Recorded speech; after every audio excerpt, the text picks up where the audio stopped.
Pourquoi et quand se faire vacciner?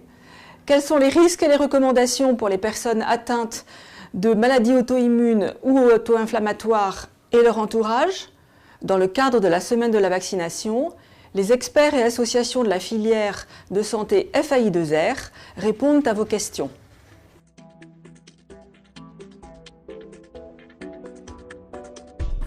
Du fait des traitements immunosuppresseurs ou des corticoïdes, le risque d'infection d'une personne atteinte d'une maladie auto-immune ou auto-inflammatoire est réel et supérieur à celui de la population générale. De plus, une infection est un facteur d'accentuation et de poussée de la maladie. Il est donc très important pour ces personnes de se faire vacciner.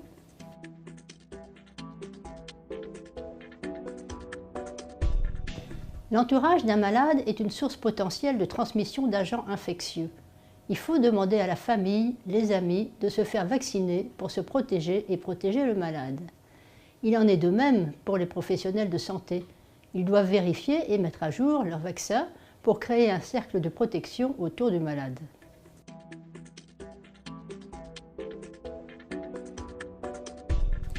La vaccination doit se faire dès les premiers mois de la vie et également tout au long de la vie. Pour les patients atteints de maladies auto-immunes ou auto-inflammatoires, les rappels doivent être plus rapprochés et se faire tous les 10 ans, alors que dans la population générale, on est passé à des rappels tous les 20 ans.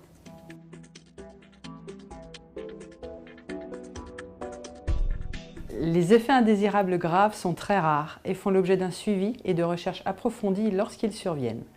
Le risque de développer une maladie grave en ne se vaccinant pas est beaucoup plus important que celui de voir apparaître un effet indésirable lié à la vaccination. Les avantages de la vaccination dépassent donc largement les risques.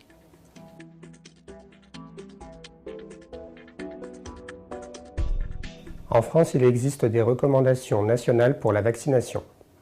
Elles sont élaborées par le Comité technique des vaccinations, le CTV, rattaché au Haut Conseil de la santé publique, l'HCSP.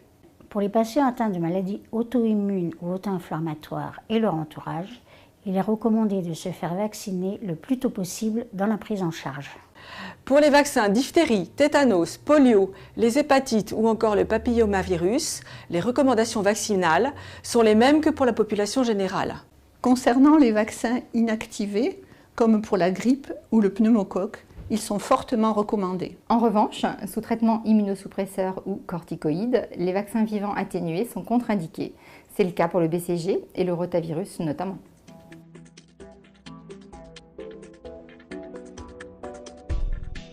Il y a énormément d'idées reçues sur la vaccination et les maladies auto-immunes, et beaucoup de fausses informations circulent sur Internet. Méfiez-vous.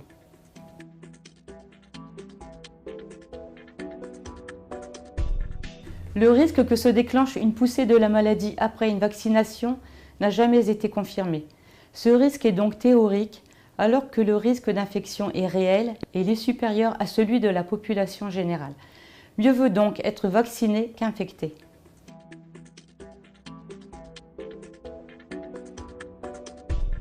Bien que réduite, l'immunogénicité des vaccins, c'est-à-dire la protection apportée, persiste chez les patients recevant un traitement immunosuppresseur ou des corticoïdes.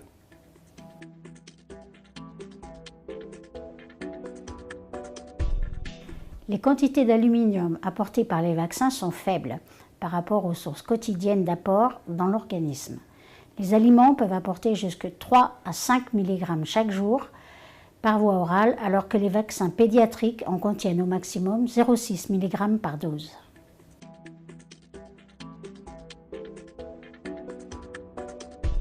L'arrêt de la transmission, voire l'élimination de certaines maladies infectieuses est possible si chacun recourt à la vaccination pour se protéger, mais aussi pour protéger les autres.